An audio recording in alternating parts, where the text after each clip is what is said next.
მოგესალმებით, თქვენ უყურებთ დღის მთავარ საინფორმაციო გამოშვებას. სტუდიაში თქვენთვის გიორგი დოლიძე მუშაობს. ძლიერი ქარი და წვიმა ოზურგეთში. ადგილობრივი ხელისუფლება ავდარს მობილიზებული ხდება. ნინოშვილის ქუჩაზე დროებით შეფერხებული საავტომობილო მიმოსვლა და რამდენიმე საათის განმავლობაში ბუნებრივი აირისა და ელექტროენერგიის გარეშე დარჩენილი მოსახლეობა. ახალი წლის ღამეს ადგილობრივი ხელისუფლება მოსახლეობას სიუტვის პირდება. ძალიან კარგია ველოდებით ახალი წლის დადგომას და რაც უფრო ლამაზად მოირთვება ქალაქი, მით უფრო უკეთესი იქნება ველოდებით. ოზურგეთში დღეს მთელი დღის განმავლობაში ძლიერი ქარი ქროდა და წვიმასაც არ გადაუხია. სინოპტიკოსები ოზურგეთში ამინდის გაუარესებას ჯერ კიდევ გუშინ ვარაუდობდნენ. თუმცა დღევანდელ ლაბდას ოზურგეთისთვის მნიშვნელოვანი ზარალი არ მიუყენებია. ბოლო პერიოდში მუნიციპალიტეტში გახშირებული სტიქიების გამო ადგილობრივი ხელისუფლება სამაშველო და შესაბამის სამსახურებთან ერთად პრევენციულ ღონისძიებებს მართავს. ბოლო პერიოდში გახშირებული ნალექების გამო ჩვენი ინფრასტრუქტურის სამსახური ყოველთვის მობილიზებულია, დღევანდელ დღესაც მობილიზებულია. ჩვენ გვაქვს ინფორმაცია, რომ იქნება ძლიერი შტორმი შავი ზღვის სანაპიროზე. საქმის კურსია ჩაყენებული საანგებო სიტუაციების მართვის სამსახური, პოლიცია და ადგილობრივი ტერიტორიული ერთეულის წუნებული და საფრთხეს მოსახლეობას, რომ იქნება მოსალოდნელია ძლიერი შტორმი. ამდენად ჩვენ ყველაზე მომიღებული გვაქვს, რომ ამას შევხვდეთ მომზადებული. ძირითადი ორიენტირი აღებული გვაქვს სანიაღორი არხების გაწმენდა მოწყობაზე, რომ ეს უხვი ნალექებიდან წარმოშობილი წყალი წყალმა არ შეუქმნას პრობლემები მოსახლეობას და ორიენტირი გვაქვს აღებული საჯარო ინფრასტრუქტურის აღდგენაზე ასევე. ოზურგეთში ძლიერი ქარის შედეგად ნინოშვილის ქუჩაზე ღის წაქცევამ გაზის ცენტრალური მაგისტრალი დააზიანა. შესაბამისი სამსახურების ოპერატიული ჩარევის შედეგად პრობლემა ამ დროისთვის ლიკვიდირებულია. მოსახლეობას ამ დროისთვის ბუნებრივი აირი შეუფერხებლად მიეწოდება. ძლიერმა ქარმა ნინოშვილის ქუჩის მიმდებარე ტერიტორიაზე არსებული კედარის ხეწა აქცია, რის შედეგადაც პარალიზებული იქნა სამანქანო გზის სავალი ნაწილი. დაზიანდა გაზის გამავალი მილი, ადგილობრივ მოსახლეობას ბუნებრივი აირი შეუწყდა. ამასთან ერთად ავარიული მდგომარეობა შეექმნა ელექტროგადამცემ ბოძებსა და ხაზებს. ადგილზე დაუყოვნებლივ მობილიზებული იქნა სამაშველო ჯგუფი და შესაბამისი სამსახურის წარმომადგენლები. სტიქია მოხდა, ხედავთ, ნაძვი დაეცა მილსადენს. მაქსიმალურს ვაკეთებთ და დრო როგორც გაგვიშობს დაღამებამდე აღვადგენთ მაგისტრალს. სრული თუ ნაწილობრივ მაინც შევძლებთ როგორ მოგცემს საშუალებას ამინდი და დრო. 1 საათში საათნახევარში აღდგება ჩვენი ელექტრომაგნიტიზმის მოვა ბრიგადა და აღვადგენთ ყველაფერს ნორმალურად.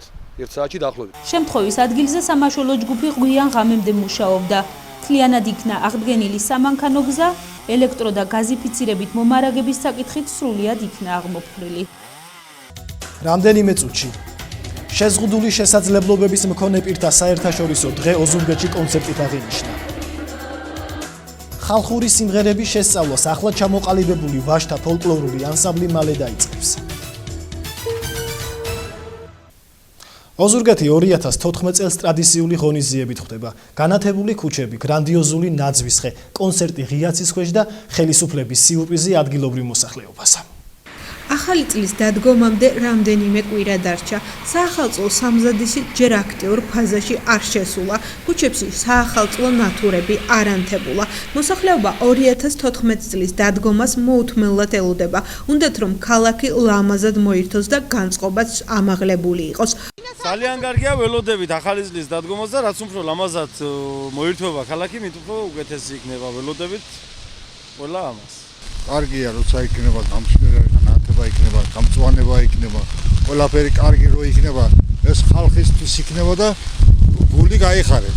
რაც უფრო პარკი მორთული იქნება, მით უფრო კარგი იქნება.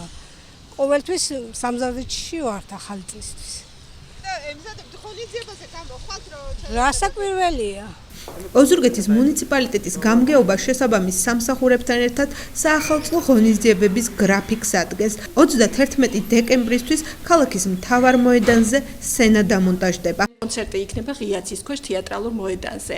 აი ამ კონცერტისათვის ახლა ჯერ მიმდინარეობს მოსამზადებელი სამუშაოები, ამასთან დაკავშირებით და ვნახოთ შესაძლებელია ჩვენ სტუმრებიც ყავდეს, ჯერ ამას არ ვამხელთ, არ გვინდა ამის ხმამაღლა გამოაშკარავება და ვნახოთ სიურპრიზად გვინდათ მოსახლეობისათვის დარჩეს.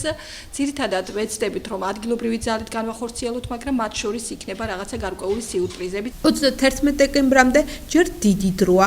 იმედია ოზურგეთელები 2014 წლის დადგომას ღირსეულად და ამაღლებული განწყობით შეძლებენ.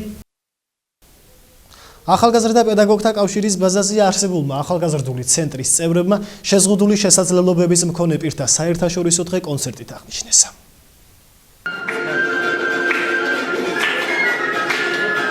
კონცერტი, რომლის მიზანი იყო ერთ სივრცეში გაერთიანებინა სხვადასხვა სკოლის მოსწავლეები და მათ შორის შეზღუდული შესაძლებლობების მქონე ბავშვები, შემოქმედებითად მრავალმხრივად დატვირთული იყო. ხალხურ სიმღერებს ტრადიციული ცეკვებით ცვლიდა, გაჟღერდა თანამედროვე უცხოური ჰიტებიც. კონცერტში აქტიურად იყვნენ ჩართულები შეზღუდული შესაძლებლობების მქონე ბავშვები, რომლებმაც საზოგადოებას კიდევ ერთხელ შეახსენეს საკუთარი უფლებებისა და შესაძლებლობების რეალიზაციის მნიშვნელობა. დღეს განსაკუთრებული საჭიროების მქონეთა დღეა და ერთადერთი სურვილი, რაც დღევანდელ დღესთან დაკავშირებით უნდა გამოჩნდეს, არის ის, რომ დღესდღეობით ოზურგეთში არ არის ეთქოს ასასვლელი პანდუსები და ძალიან მინდა ეს ყველაფერი მოაგვარონ. რათა შევეცდო ყველა ცენტრში. ბავშვებმა თვითონ გადაწყვეტეს, რომ ჩაეტარებინათ აქცია, რომლის ფარგლებშიც თვითონ შეარჩევდნენ თავიანთი სკოლის სხვადასხვა ნიჭით დაჯილდოებულ ახალგაზრდებს და თვითონ მოეწონდნენ ბავშვებს, რომლებიც იქნებოდნენ სხვადასხვა ტიპის შეზღუდვით. მთავარი იყო, რომ ბავშვები ყოფილიყვნენ ერთ სივრცეში და ჰქონდათ იდეა, რომ კონცერტის შემდეგ არაფორმალურ გარემოში შეკრებილიყვნენ და გაეზიარებიან თავიანთი იდეები ერთმანეთისთვის. შემდგომი ადვოკატირების კამპანიებისთვის თუ სხვადასხვა აქტივობისთვის, რომ გამოეყენებინათ და ერთად განეხორციელებინათ შემდგომში. შეზღუდული შესაძლებლობების მქონე პირთა საერთაშორისო დღე გაერთიანებული ერების ორგანიზაციის ინიციატივით და ხელშეწყობით 1992 წლიდან აღინიშნება. ოზურგეთის კულტურის ცენტრთან არსებულ ფოლკლორულ ანსამბლში 40 ვაჟი შეირჩა. ისინი გურულ სიმღერებთან ერთად სხვადასხვა კუთხის შემოქმედებასაც შეისწავლიან. ფოლკლორული ანსამბლის პირველი გაკვეთილი ხმის შერჩევითა და გადანაწილებით დაიწყო. პედაგოგი ლაშა ჩხარტიშვილი გულდასმით ამოწმებდა ვაჟთა მუსიკალურ სმენასა და ნიჭს. ანსამბლში მიღებული მოსწავლეები გამოცდილი ლოტბარებისაგან ქართულ ფოლკლორს ეზიარებიან. მე ძალიან მხარია რომ აქ ჩავირიცხე და ერთი სული მაქვს როდის ვიმღერებ. დიდი მასშტაბის დიდი ანსამბლი კეთება, რომელშიც შეისწავლიან ბავშვები ხალხურ სიმღერებს, გურულ სიმღერებს უმეტესად და სხვადასხვა კუთხის სიმღერებსაც.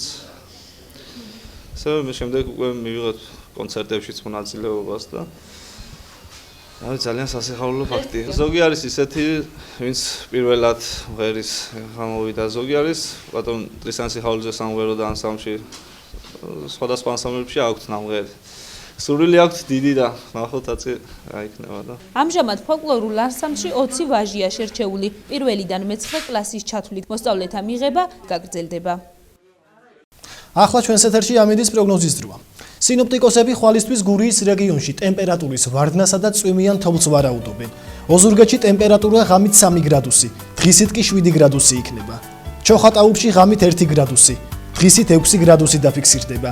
რაც შეეხება ლანჩხუთს, ღამით ტემპერატურა 3 გრადუსი, დღისით კი 6 გრადუსია ნავარაუდები. ასეთი გახდათ გურიის რეგიონში მოსალოდნელი ამინდის პროგნოზი. მე ამ ინფორმაციით ხვალამდე გემშვიდობებით, მადლობთ ყურადღებისთვის.